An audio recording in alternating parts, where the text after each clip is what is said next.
자, 이제 그럼 출애굽기를 살펴보도록 하겠습니다. 모세오경의 두 번째 책이 되는 거죠. 첫 번째 책은 창세기, 두 번째 책은 출애굽기. 책 제목에 있는 것처럼 애굽에서 나오는 이야기, 애굽, 그죠? 출애굽에 관한 기록 이거죠. 그래서 이 출애굽기를 살펴보도록 하겠습니다. 우리 앞전에서도 모세오경 서론에 해당하는 우리 내용을 우리가 살펴보면서도 이렇게 보았지만, 출애굽기는 여기서 보는 것처럼 세 부분으로 이렇게 나눠서 설명을 해볼 수가 있습니다. 1장서부터 18장, 그리고 19장에서 24장, 25장서부터 40장 이렇게 나눌 수가 있습니다. 1장서부터 18장은 물론 1장서부터 18장까지의 이야기는 출애굽에 관한 이야기입니다. 애굽에서 나오는 이야기이죠. 나오는 그 과정이 굉장히 오래 걸리는 과정을 거치죠. 그죠? 10가지 재앙 이야기도 나오고, 그리고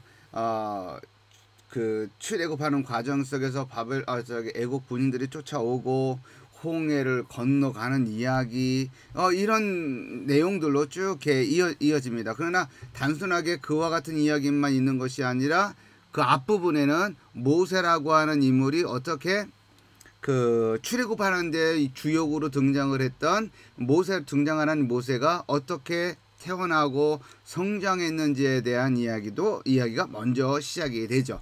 그러나 핵심적인 내용은 뭐예요? 초점은 기적의 구원이다. 이스라엘 백성들이 애굽에서 나오는 그 내용은 나올 수 있었던 것은 기적적인 방법이었다라고 하는 거죠. 430년 동안 애굽의 노예로 살면서 주권적인 어떤 주체로서 어떠한 일도 해본 적이 없는 이스라엘 백성들이 노예로 살고 있었던 그 삶에서 벗어나서 그 노예의 그런 결박의 끈을 끊고 처음으로 자유인과 하나의 주체자로서, 삶의 주체자로서 벗어나는 그런 해방을 경험한 이야기가 이 기적적인 방식에 의해서 이루어졌지 그들의 자신의 노력에 의해서 이루어진 것이 아니다 라고 하는 것을 분명하게 보여주고 있는 거죠. 그러니까 1장서부터 4장까지는 이제 모세와 관련된 이야기고, 5장서부터 8장까지의 이야기는 이제 10가지 재앙이 점진적으로 어떤 단계를 거치면서 진행이 되었는지에 대한 이야기가 기록이 되어 있습니다. 그리고 19장서부터 24장까지는 율법과 관련된 내용입니다. 19장에서는 이스라엘 백성들과 하나님께서 모세를 부르시고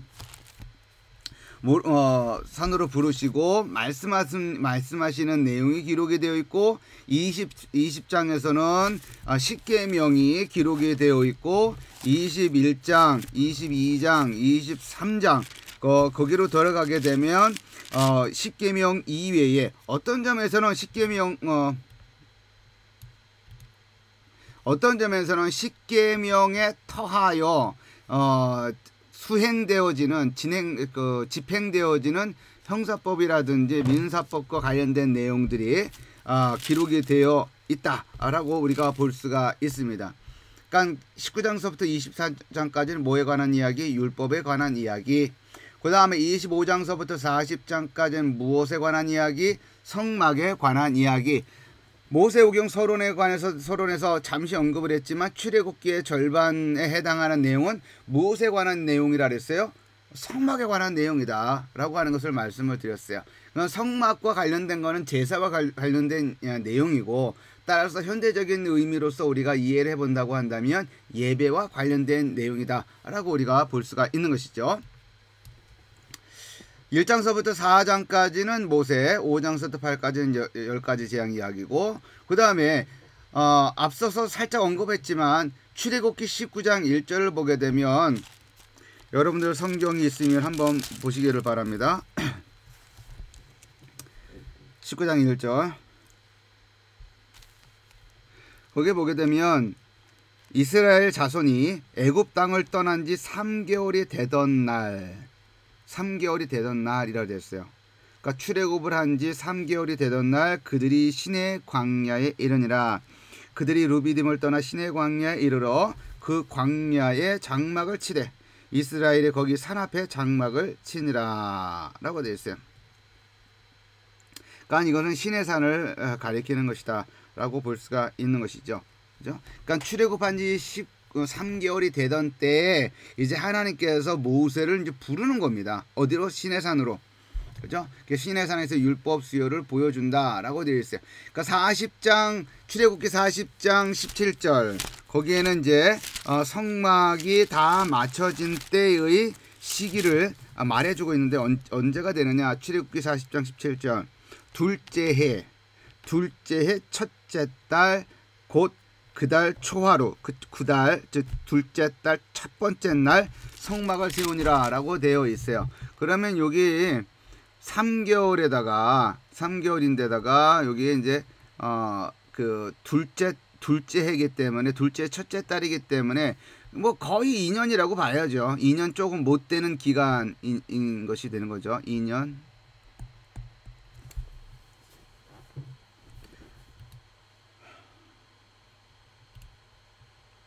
(2년이) 못 되는 이야기. 2년 그죠? 2년이 못 되는 기간에 있었던 이야기를 지금 19장서부터 40장의 이야기를 하고 있는 것이다 라고 우리가 볼 수가 있겠습니다. 그리고 1장과 18장 같은 경우에는 역사적인 서술이다. 이건 무엇을 말하냐면 모세가 누구에게서 태어나고 어떻게 우여곡절을 거쳐서 바로의 궁정으로 들어가게 됐고 거기서 성장을 하게 됐다가 어떤 잘못을 저질러서 미디안 그 광야로 살인자로 쫓김을 당하게 되는 이야기, 그리고 그 모세를 하나님께서 부르시고 이스라엘 구원하시기 위한 계획을 진행시키는 이야기, 그러는 와중에 바로의 강팍함으로 인하여 하나님의 10가지 재앙이 임하는 이야기, 이런 내용들, 역사적인 어떤 그 순서에 따라서 진행이 되는 역사적인 서술 방식이다라고 보면 19장서부터 40장까지는 주로 법률 제정을 서술하는 내용이 기록이 되어 있다라고 볼 수 있는 거죠. 그러니까 누구에게 어디로 가고 누가 어디로 가서 무엇을 하고 무슨 이야기를 했고 무엇을 말하고 그와 관련된 내용보다는 법률적, 그러니까 법적인 내용, 율법적인 내용들이 집중되어져서 기술이 되어 있다 라고 볼 수가 있습니다. 성막과 관련된 내용도 마찬가지죠. 성막과 관련된 내용들도 무슨 재료를 써서 무슨 실을 무슨 색깔의 무슨 실을 사용하고 어디에는 금으로 덧칠하고 뭐 이와 같은 어떤 규정들에 대한 내용이 나온다라고 하는 것을 우리가 좀 이렇게 차이점으로 우리가 구분을 해볼 수가 있습니다. 1장서부터 18장은 따라서 그 배경이 어디예요? 애굽이 배경입니다. 애굽이 배경이에요. 모든 이야기 1장서부터 18장의 이야기는 1장서부터 18장은 다 어디에서 일어나느냐? 여기서 일어나는 이야기예요. 여기서 애굽에서 일어나는 이야기다. 그리고 19장서부터 어디까지? 19장서부터 마지막 장 40장까지는 어디에서 벌어졌던 이야기예요? 여기에서 벌어졌던 이야기다. 여기 시내산에서 신의 출애굽한 지 3개월 되던 지점에 여기 지점에 이르렀고 하나님께서 산으로 부르시고 십계명과 그 외의 율법들을 주어지고 거기서 성막을 짓게 하고 그 다음에 한 2년여 걸쳐서 출애굽한 지 2년 둘째 해 첫 번째 달 그때 이르러서 성막이 완공되는 그 내용이 다 여기서 벌어지는 거예요. 그죠? 시내산 근처가 배경이 되는 겁니다. 그 다음에 1장과 18장을 보게 되면 거기에선 이스라엘 백성들이 어떤 모습으로 나와요? 이스라엘 애굽왕 바로의 종으로 등장을 합니다. 그러니까 종이라고 하기보다 노예였죠. 뭐 노예나 종이나 그 사용되어지는 이제 맥락이 좀 다르긴 하지만 여튼간에 이스라엘은 430년 동안 애굽의 바로왕, 애굽왕 바로에 뭐였어요? 노예였다라고 하는 겁니다.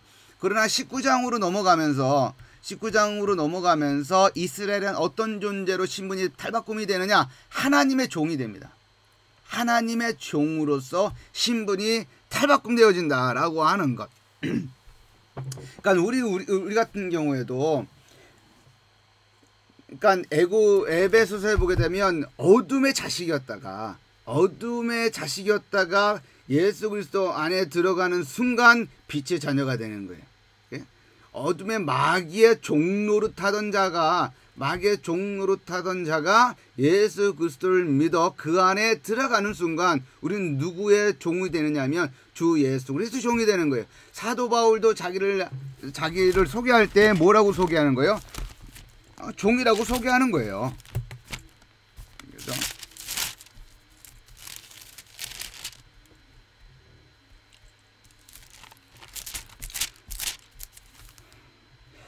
로마서 1장 1절 예수 그리스도의 종 바울은, 그죠? 예수 그리스도의 종 바울은 사도로 부르심을 받아 하나님의 복음을 위하여 택정함을 입었으니.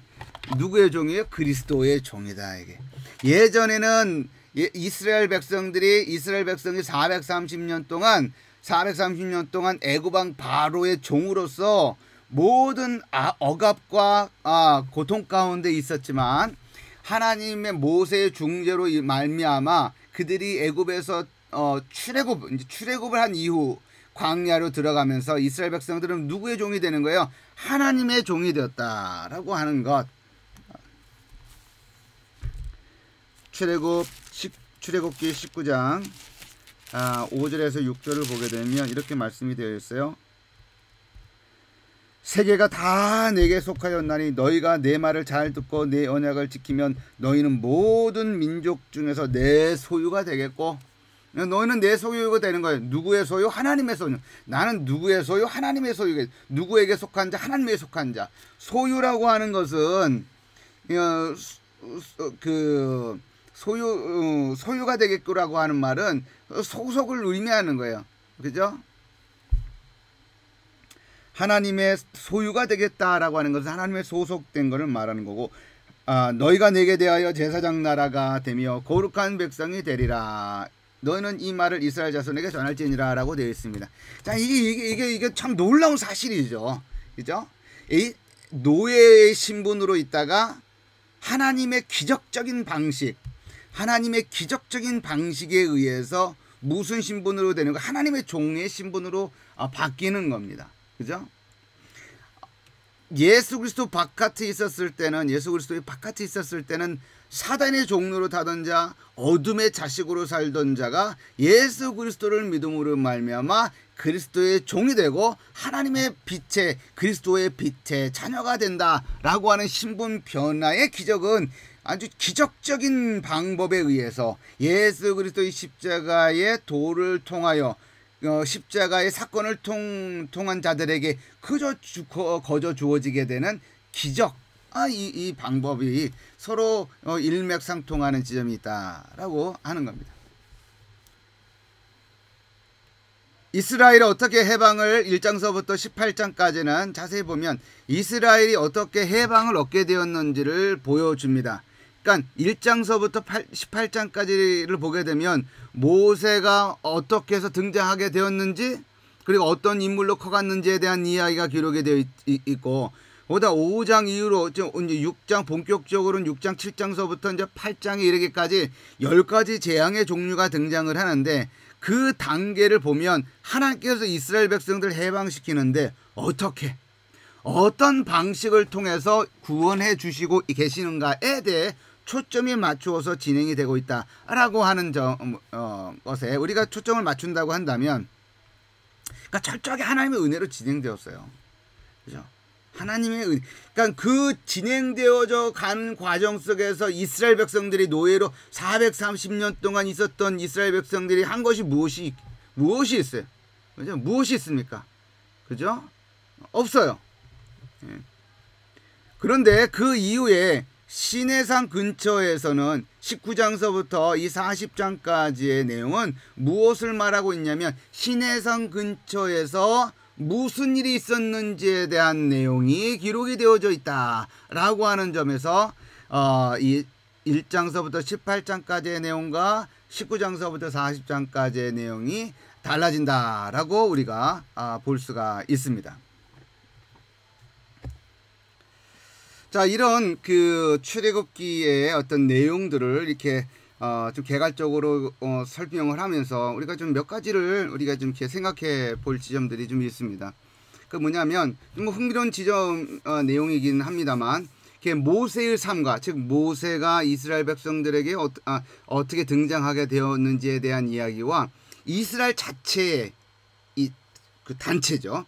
이스라엘 그 단체의 어떤 그런 그 흐름과 이스라엘의 그 흐름과 유사성이 있다라고 하는 점입니다. 그러니까 이거는 이제 존 커리드라고 해야 되는지 크리드라고 해야 될지요. 존 크리드라고 하는 분이 이제 엑소더스라고 출애굽기라고 하는 책에서 있는 내용입니다. 이 내용은 우리 이제 여러분들에게 소개했었던 걸로 기억되기도 하는데, 성경신학적 구약개론이라고 하는 책이 있습니다. 성경신학적 구약개론. 책 내용은 한 이 정도 두꺼워요. 그래서 그 신학을 하는 사람 입장에서는 언젠가는 한번 꼭 보게 될 책이지 않을까라고 생각을 합니다. 창세기서부터 말라기까지 이렇게 되어 있어요. 이거는 시카고 트리니티에 있는 지역에 있는 그 트리니티 에반젤리컬 디비니티 스쿨이라 그러죠. 트리니티 그 학교에 있는 그 빌렘 벤게메른 교수님이라고 계세요. 이제 그 교수님 이제 필진으로 들어가 있는 책이기도 합니다. 여러 복음주의권 또는 보수주의 학자들이 이제 창세기 구약성경 각 권에 대해서 한 명이 달라붙어서 개론적인 내용을 설명하고 있는 내용입니다. 그러니까 그런데 이제 이 책을 이제 영어로 되어 있으니까 이제 번역을 해야 될 거 아니에요. 이제 트리니티에 졸업하신 분들, 트리니티 이제 특별히 이제 구약 이제 박사 과정을 이제 마치신 분들이 번역을 했어요. 여러 분들이 이제 번역을 했습니다. 뭐 총신대, 뭐 백석, 거기 뭐 안양, 액트, 고신, 지금 이제 그 트리니티 졸업하신 분들이 지금 활동하고 계시는 이제 학교들, 그 교수님들이 다 이렇게 번역을 했습니다. 그래서 저도 이 부분을 이제 번역을 이제 하게 됐죠. 근데 이제 어떻게 하다 보니까 제가 여러 부분들을 이제 번역을 하게 됐습니다.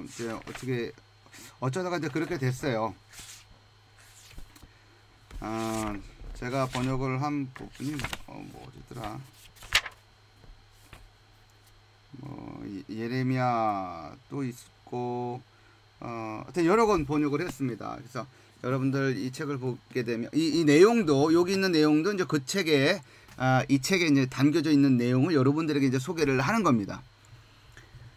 모세의 생애 초기를 이스라엘의 출애굽 사건의 원형이자 축소판으로 이해하는 그 시각이에요.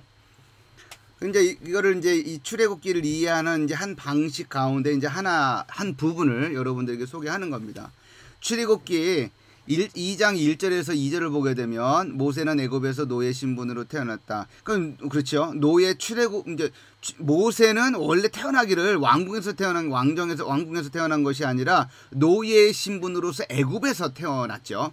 그리고 그는 억압과 박해 속에서 태어났으며 파라오는 그를 죽이려 한다라고 하는 거예요. 그 출애굽기 1장 15절에서 20절 여기를 보게 되면 출애굽기 1장 15절. 그러니까 이 이스라엘 백성들이 너무나 자꾸 증다하니까, 너무나 번성을 하니까, 너무 숫자적으로 늘어나니까 이거를 인구 제한을 한다라고 하는 목적으로 태어난 아기들을 다 죽이려고 했었던 것이죠.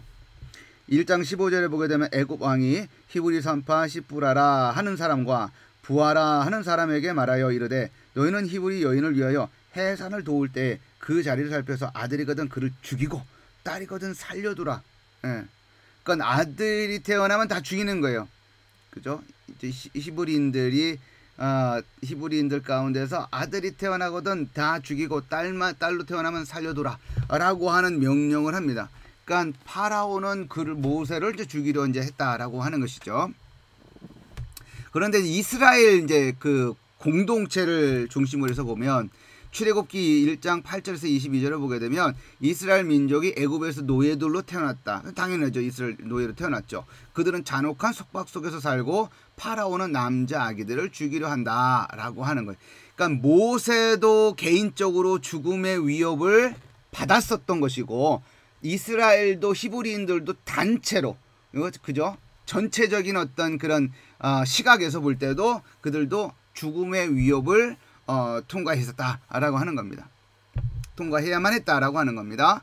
그 다음에 출애굽기 2장 3절에서 10절을 보게 되면 모세는 강에서 시련을 겪었고 구조를 받았다 이거예요. 그죠? 바구니에다가 누이가 바구니에다가 모세를 누이고 석정으로 발라서 물이 새지 않도록 한 다음에 강으로 아기를 내보내는 내용이 기록이 되어 있죠. 출애굽기 14장 1절에서 15장 이게 보게 되면 여기도 이스라엘은 홍해에서 물 시련을 겪게 되었고 구조를 받았다라고 하는 거예요. 출애굽 사건은 홍해 사건은 구약 성경에서도 굉장히 중요한 사건으로 기록이 되어 있을 뿐만 아니라 신약 성경에서도 중요한 사건으로 여러 번에 걸쳐서 인용이 되죠. 그러니까 물세례 차원으로 이렇게 해석이 되어져서 신약 성경에는 기록이 되어져 있습니다. 그런데 여튼간에 이 14장에서 15장에 보게 되면 이스라엘은 홍해를 건너가는데 그게 그냥 간단한 어떤 아무런 어려움도 없는 그런 게 아니잖아요. 그죠? 기적에 의해서 물이 갈라지고 그런 상황에서도 그들은 건너가야 했고 뒤에서는 애국 군인들이 쫓아오고 그런 시련을 겪게 됐지만 결국에는 어떻게 됐다? 구조를 받았다. 물과 관련된 겁니다. 물과 관련된 거. 물과 강에서 여기는 모세는 강에서 강을 통해 어려움을 겪고 그리고 또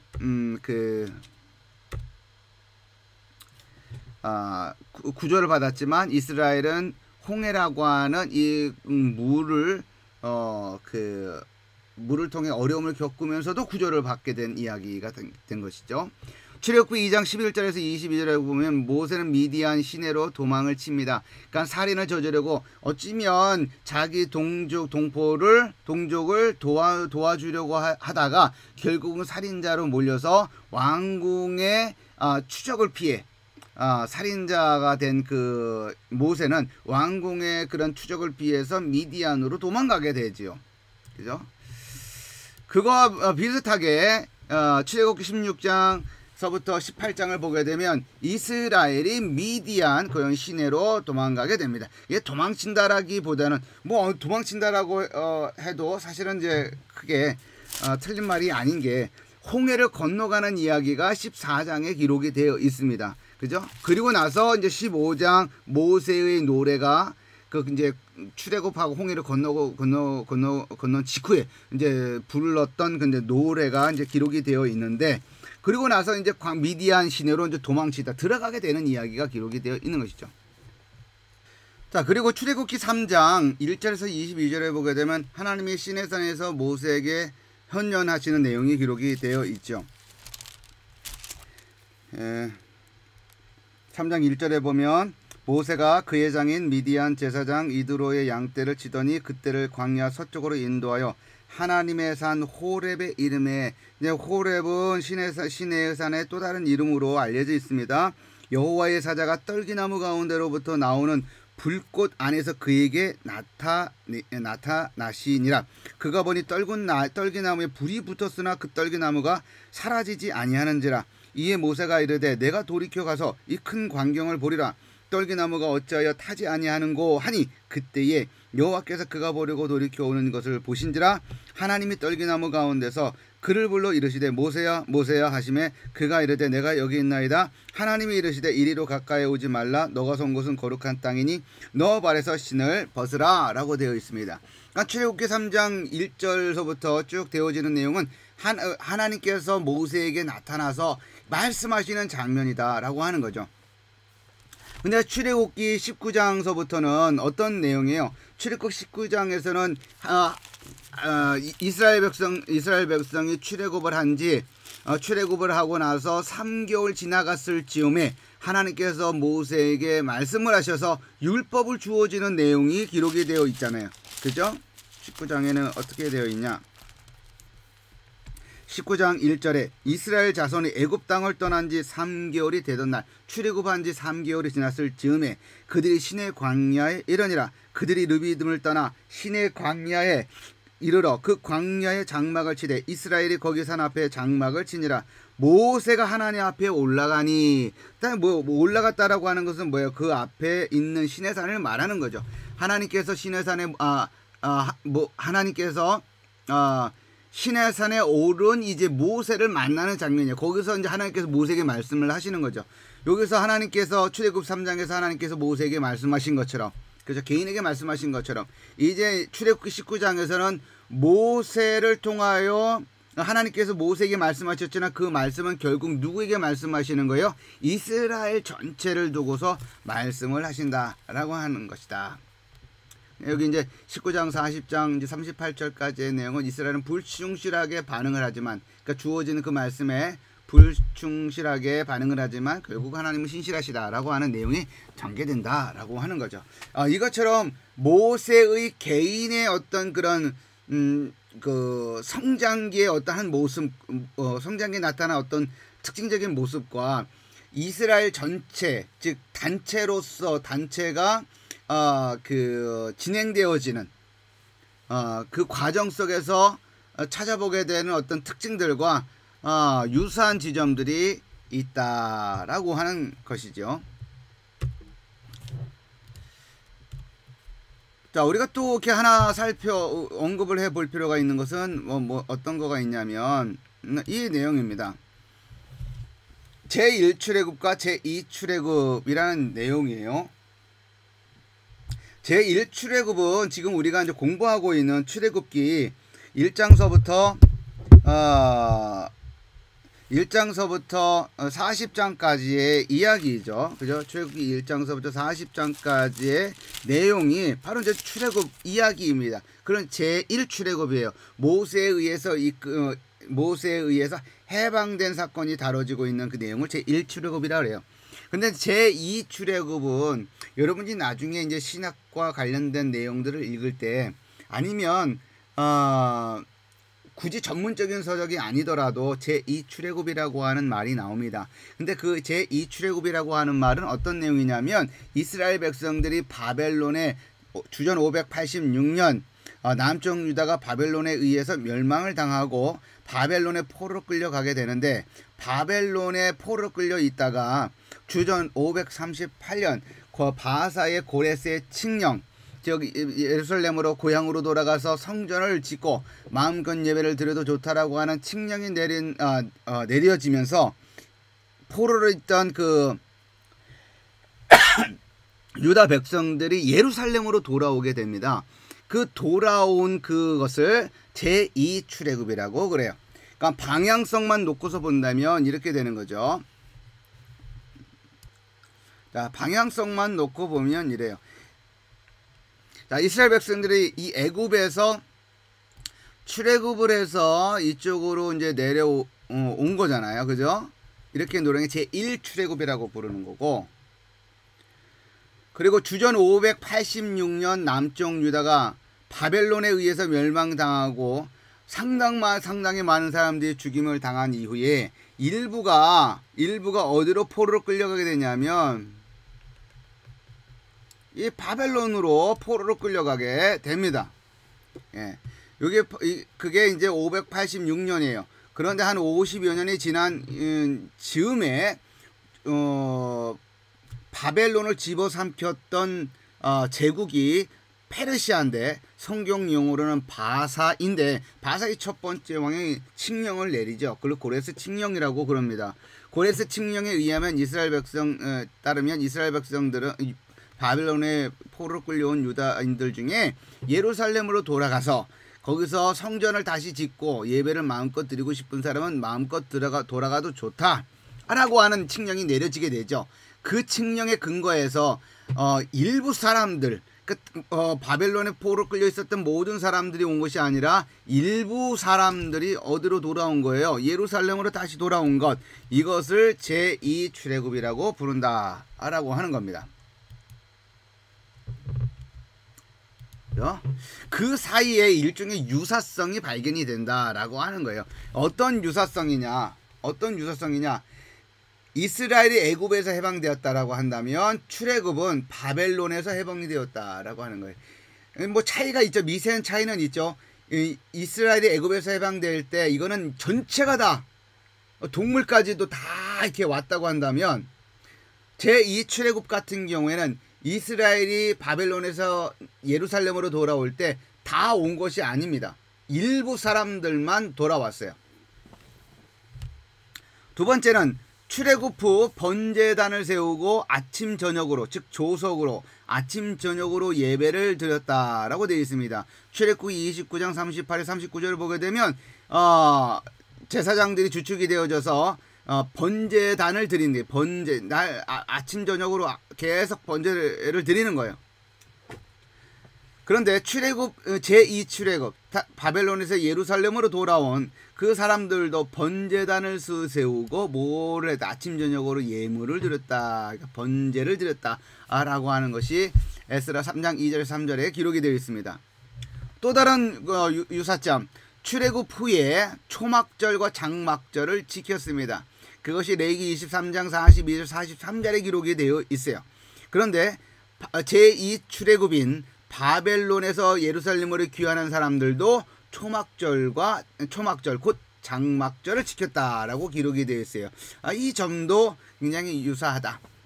그 다음 출애굽 후에 이스라엘 백성들이 모였어요. 성막을 지었죠. 그죠? 25장서부터 출애굽기 25장서부터 40장까지 기록이 되어 있습니다. 그러니까 출애굽한 지 이후에 3개월 되던 지점에 시내산에 이제 머물렀고, 그 머무는 동안에 정확하게 어느 시점에 시작이 됐는지는 알 수 없으나 2년 시내산에 출애굽을 한 지 2년이 지났을 즈음에는 이들이 뭘 만든 거예요? 성막을 만들었다라고 하는 거예요. 하나님의 예배 초소를 만들었다. 제2 출애굽도 마찬가지예요. 바벨론에서 귀환한 후 그것들이 제일 먼저 하고 주된 작업이 뭐냐? 성전을 재건축하는 겁니다. 성전을 재건축하는 거예요. 여기 보면 이게 장수가 빠졌는데 에스라 1장 서부터 7장까지 이렇게 써도 될 것 같아요. 많은 우여곡절을 거치게 됩니다. 이들이 예루살렘으로 돌아온 주된 목적이 성전 재건축이에요. 1장에서 성전 재건축을 하기 위해서 기초만 놓고 중지가 됩니다. 중지가 되는 과정에서는 여러 주변 사람들의 반대가 있었습니다. 그리고 여차저차 해가지고 결국은 주전 615년 다리오 왕 제7년에 다리오 제7년에 615년에 이스라엘 백성 예루살렘으로 귀환한 사람들이 성전 재건축을 완공하게 되죠. 그런 점에서 유사점이 있는 거예요. 출애굽한 후에 성막을, 하나님의 예배 조소인 성막을 짓는 것, 그 다음에 바벨론에서 예루살렘으로 귀환한 후에 성전을 재건축하는 것, 그 다음 출애굽 후에 구원을 기념하는 유월절을 지켰다라고 되어 있는데, 사실은 출애굽 유월절은 출애굽하기 직전서부터 바로 직전, 그러니까 홍해를 건너기 직전에 벌써 유월절이라고 하는 그것을 지키죠. 규정이 기록이 되어 있고 지켰습니다. 그러니까 그리고 또 구원 홍해를 건넌 다음에도 물론 이스라엘 백성들은 유월절을 지키죠. 에스라 6장 19절에서 22절을 보게 되면 바벨론에서 예루살렘으로 귀환한 자들도 유월절을 지키기 시작했다라고 기록이 되어 있습니다. 아마도 바벨론의 포로로 끌려간 다음부터는 유월절을 제대로 지키지 않았던 것 같아요. 그런데 이렇게 귀환한 후에는 유월절을 지키기 시작했다라고 되어 있다라고 하는 점. 그 다음 제1출애굽에는 출애굽 후 모세가 율법을 받아 이스라엘 공동체를 이끌었어요. 그죠? 시내산에서 출애굽기 19장, 20장, 21장, 22장, 23장 거기를 보게 되면 율법이 하나님께로 받았던 그 모세가 하나님께로 받았던 십계명과 그 이외의 율법 내용들이 기록이 되어 있죠. 그리고 이스라엘 공동체를 그 율법으로 이끌어가는 거예요. 그런 것처럼 제2출애굽 즉 바벨론에서 예루살렘으로 귀환한 공동체의 영적인 부분은 소위 말해서 그 에스라라고 하는 인물, 율법에 능통한 에스라라고 하는 인물이 예루살렘 귀환 공동체, 바벨론에서 예루살렘으로 귀환한 공동체의 영적인 그런 부분들을 이끌어 가게 됩니다. 이런 점들을 고려해 보면 애굽에서 애굽에서 해방된 재출애굽 사건과 바벨론에서 예루살렘으로 해방된 제2출애굽 사건이 굉장히 유사한 지점들이 많이 있다라고 하는 것을 발견하게 된다는 것이죠. 자, 그리고 이제 마지막으로 또 유사한 내용들이 있는데 요거는 출애굽기와 마태복음 사이의 유사성입니다.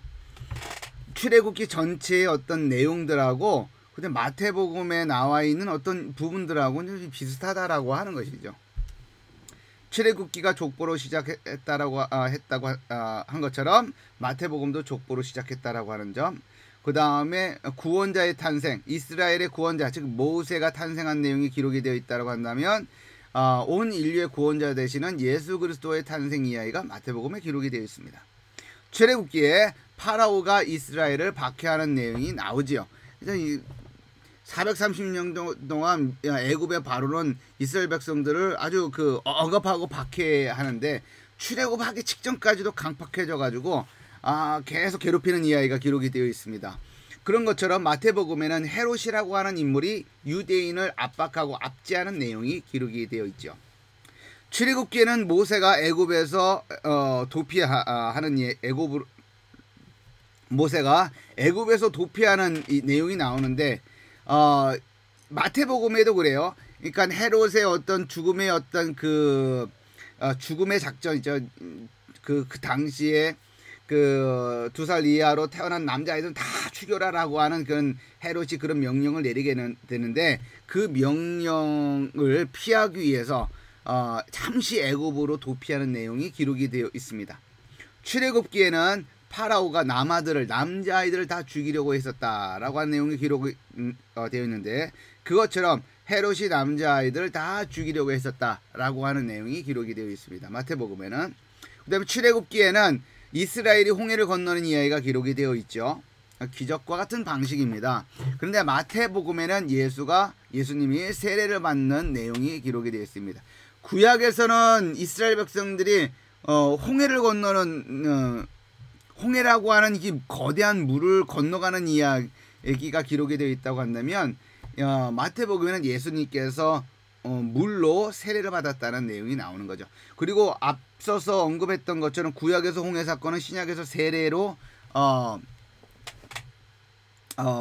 이해되어져서 설명되어진다라고 하는 얘기를 했습니다. 그 다음 이스라엘 40년 동안 광야에서 시험을 받았다라고 하는 것을 민수기를 통해서 우리가 알 수 있듯이 마태복음에는 예수님께서 40일 동안 시험을 받았다. 40일 동안 그 음식을 끝냈을 때 마귀로부터 시험을 받았다라고 하는 이야기를 우리가 읽을 수가 있습니다. 그 다음 출애굽기에는 시내산에서 율법이 주어지잖아요. 시내산에서 하나님께서 그러니까 산의 정상인지 정확하게 알 수 없지만 하나님께서 시내산에서 모세에게 말씀을 하시는 거예요. 율법을 주시는 거예요. 근데 마태복음에서는 어때요? 그 산 위에서 예수님께서 설교를 하시는 거예요. 그게 산상수훈이다라고 그러죠. 산 위에서 가르치는 말씀이다라고 하는 거예요. 산상수훈. 산 위에서 설교를 하시면서 이렇게 교훈하시는 내용이 기록이 되어 있죠.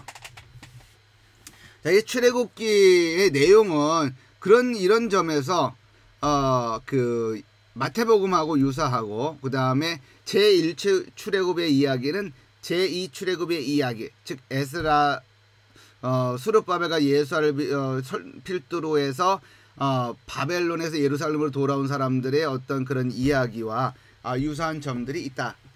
그리고 모세의 어떤 그 초년의 어떤 그 생애 초기는 이스라엘 전체의 그런 출애굽 사건의 그것의 원형이자 축소판으로 이해될 수 있다라고 하는 지점들을 우리가 생각을 해 볼 수가 있습니다. 이 10가지 재앙은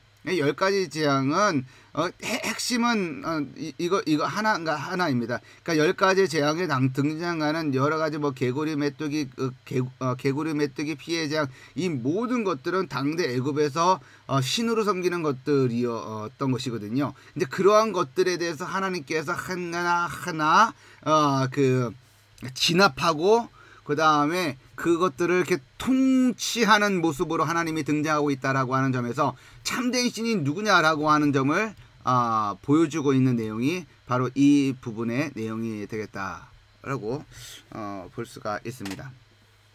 자, 한 이 정도 선에서 우리가 출애굽기를 좀 이렇게 살펴볼 수 있을 것 같습니다. 그러니까 출애굽기는 이스라엘 백성들이 애굽에서 해방된 이야기지만, 그러나 그 해방된 이스라엘 백성들에게 하나님께서 어떻게 살아야 되는지를 위해서 율법을 주어주시고, 그리고 그 율법의 내용 가운데는 율법의 내용 가운데는 예배와 관련된 내용, 즉 성막과 관련된 내용도 포함되어져서 그 모든 내용들이 기록이 되어져 있는 그 내용이 출애굽기다라고 우리가 정리를 해 볼 수가 있겠습니다.